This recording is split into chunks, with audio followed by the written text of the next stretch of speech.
આજરોજ B division police સ્ટેશનના હદ વિસ્તારની અંદર ફરિયાદી અતુલભાઈ લીંબાભાઈ ભૂષા જે ઘણા લાંબા સમયથી ચાંદીના વ્યવસાય સાથે સંકળાયેલા છે અને એમના પરિચિત જે છે બિપિનભાઈના મકાનમાં જે ચંપકનગરમાં આવેલું છે એમણે એમનું ચાંદી જે રાખેલું હતું જે 50 થી 51 ટચનું ચાંદી હતું અને આશરે અત્યારે પ્રાથમિક જે ઇન્ક્વાયરી અથવા એમની જે ફરિયાદ છે એના આધારે કહી શકીએ કે 120 થી 125 કિલોગ્રામ ચાંદીની ચોરી થયેલી છે અને એની આશરે કિંમત અત્યારે 1 કરોડથી વધારે કહી શકીએ. બાકી અત્યારે એમની ફરિયાદ લેવાની અને બાકીની આગળની તપાસની કાર્યવાહી ચાલુ પાસે.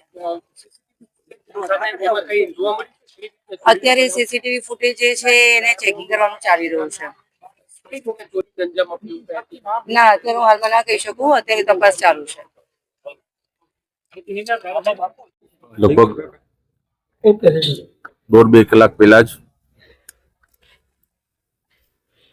મારા વિસ્તારમાં જે કઈ ચાંદીના ઓર્નામેન્ટ્સ અને ઇમિટેશનનો બહુ મારા મત વિસ્તારમાં બહુ મોટો ઉદ્યોગ છે અને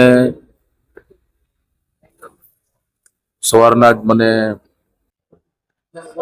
અહીંયા ચાંદીના વેપારી જયેશભાઈ ભૂષાનો ફોન આવ્યો કે આ પ્રકારની અહીંયા ઘટના બની ગઈ છે. તરત જ મેં ડીસીપી ક્રાઇમ માંગરોળના ધ્યાનમાં મેં મૂક્યું કે આ પ્રકારની અમારે ત્યાં ઘટના થઈ છે.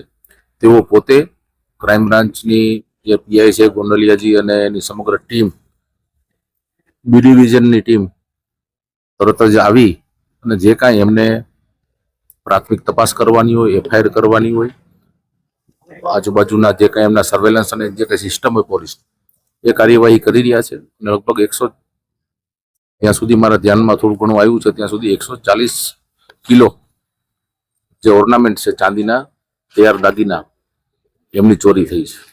એટલે પોલીસ અત્યારે એમની કાર્યવાહી કરી રહી છે. મને વિશ્વાસ છે કે પોલીસ જેમ બને જલ્દી આ ગુનો જે ચોરીનો બનાવ બન્યો છે એને ડિટેક્ટ કરશે.